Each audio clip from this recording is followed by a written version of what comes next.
નું ઘર હતું મારું શરીર.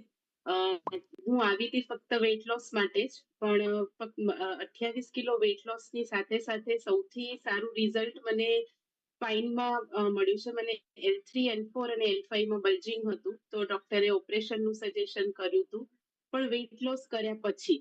પણ હવે એવું થયું કે વેઇટ લોસ થતાની સાથે સાથે પ્રોબ્લેમ પણ સોલ્વ થઈ ગઈ, ઓપરેશનની પણ જરૂર નથી ડોક્ટરના સજેશન પ્રમાણે જ. અને સેમ મને ની લિગામેન્ટ ટેર હતું. ની લિગામેન્ટ ટેરના લીધે મને ચાલવામાં મને તકલીફ થતી. ફ્લેટ ફીટના લીધે સ્પેશિયલ શૂઝ પહેરવા પડતા. ફિઝિયોથેરાપી ડેઈલી અલગ અલગ રેતી કપલિંગ થી લઈને પછી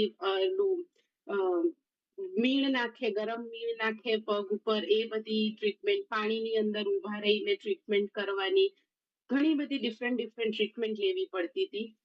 પછી ટ્રેક્શન પણ લેવું પડતું, આમ સપાટ પાટિયા પર સુવડાવીને વજન લટકાડે કમરના દુખાવા માટે. એટલે જેટલી ટ્રીટમેન્ટ હોય ને બધી જ ટ્રીટમેન્ટ ટ્રાય કરી. સુજોગ થેરપી પણ ટ્રાય કરીશ કે જેનાથી મટે એનાથી કરું.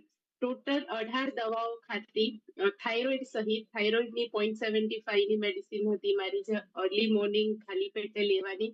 અને મોસ્ટલી હું ભૂલી જતી, કેમ કે મને દવા ખાવાનું યાદ જ ના આવે એવું. તો યસ. એવી રીતના કરતા કરતા મારા ડિસઓર્ડર પણ ઘણા બધા, માઇગ્રેનનો પણ પ્રોબ્લેમ હતો, ફેટી લીવરનો પ્રોબ્લેમ હતો, હેમોગ્લોબિન 5.5-6 થી વધારે ક્યારે વધતું જ નહીં, D3 ના ઇન્જેક્શન, B12 ના ઇન્જેક્શન, સ્ટીરોઇડના ઇન્જેક્શન. એટલે દવાઓથી જ ખાલી હું જીવતી હતી એવું કહી શકાય. આજે ટોટલી મેડિસિન ફ્રી લાઈફ જીવું છું. કોઈ પણ જાતની મેડિસિન લાસ્ટ 1 વર્ષથી તો મેં લીધી જ નથી. પછી શરદી હોય, માથાનો દુખાવો હોય, તાવ હોય, તાવ પણ હોય તો હું જનરલી કોશિશ કરું કે હું ક્લબમાં બેસું, અડધો કલાકમાં મારો તાવ ઉતરી જાય. તો અરે આ મને પોઝિટિવિટી અહીંયાથી આવે છે. રાઈટ. અમેઝિંગ. તો ખૂબ જ જબરદસ્ત રિઝલ્ટ છે તમારું, કહેવાય ને એક્સ્ટ્રા ઓર્ડિનરી રિઝલ્ટ તમે કહી શકો છો જેને. કારણ કે આ યસ, તમે જોઈ શકો છો એમનો બિફોર આફ્ટર, કે ઓલરેડી આવા કંઈક લાગતા હતા ખુશ્બુ મેડમ, અને અત્યારે તો આપણી નજર સામે છે. સરસ મજાનું અમેઝિંગ એમનું રિઝલ્ટ છે. અને સાથે સાથે જેમ કહેવાય ને કે પહેલા દવા ઉપર જીવતા હતા અને અત્યારે દવા વગરનું જીવન જીવી રહ્યા છે. Right ma'am? Yes sir. હવે કેવી ફિલિંગ આવે છે? મજા આવે છે આમ લાઈફમાં?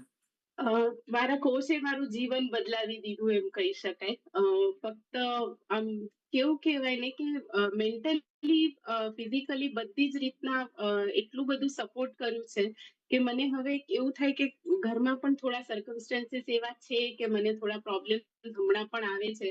પણ હું ફક્ત એક ફોન કરું ને, એટલે મારું શેરિંગ મોસ્ટલી મારા કોચ સાથે હોય છે, કોઈ ફ્રેન્ડ સાથે નહીં, કોઈ ફેમિલી મેમ્બર્સ સાથે નહીં. એની પાછળનું રીઝન છે કે ત્યાંથી મને પોઝિટિવિટી મળવાની છે, સમાધાન મળવાનું છે. તો આ એક વસ્તુ છે. એટલે હું મારા કોચને જેટલું થેન્ક યુ કહું ને એટલું ઓછું છે કે આજે એમના કારણે હું જીવું છું એવું કહી શકાય. વાવ! અને મેડમ તમે કયા સિટીથી બિલોંગ કરો છો?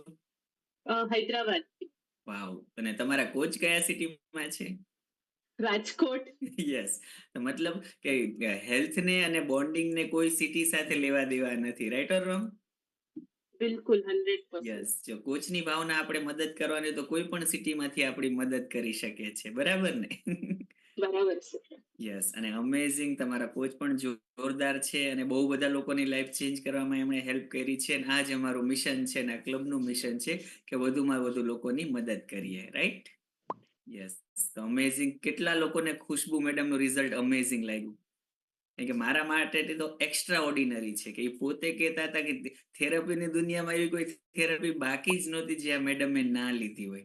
અને દવાઓમાં બી થાઇરોઇડથી માંડીને દુખાવાથી લઈને સ્ટેરોઇડ સુધીની બધી દવાઓ લઈ લીધી હતી.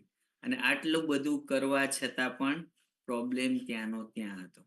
ખ્યાલ આવ્યો? અને લાસ્ટમાં શું કીધું એમણે? એમના કોચ મળ્યા, ક્લબ મળ્યા અને આ ફ્યુઅલ મળ્યું. આ ત્રણનું કોમ્બિનેશન રિઝલ્ટ આપે છે. નહીં એકલું ફ્યુઅલ લેવાથી રિઝલ્ટ આવે, નહીં ખાલી ક્લબમાં બેસવાથી રિઝલ્ટ આવે, કે નહીં ખાલી કોચ સાથે વાત કરવાથી રિઝલ્ટ આવે. કોચ સાથે વાત કરી, એણે કીધું કે રેગ્યુલર ન્યુટ્રિશન પીઓ, રેગ્યુલર ફોટા મોકલો, પણ આપણે ફોલો નહીં કરી તો રિઝલ્ટ નહીં આવે. રાઈટ? એટલે આ ત્રણેય ટ્રિપલ સી છે. આ ટ્રિપલ સી નું કોમ્બિનેશન છે ને એ જ બેસ્ટ રિઝલ્ટ આપે છે. જેટલા બી લોકોના વાવ રિઝલ્ટ આપણે અહીંયા સાંભળવા તમને લોકોને મળે છે, એનું સિક્રેટ એક જ છે. ડન? યસ. તો બીજું એક અમેઝિંગ રિઝલ્ટ છે મીનાબેન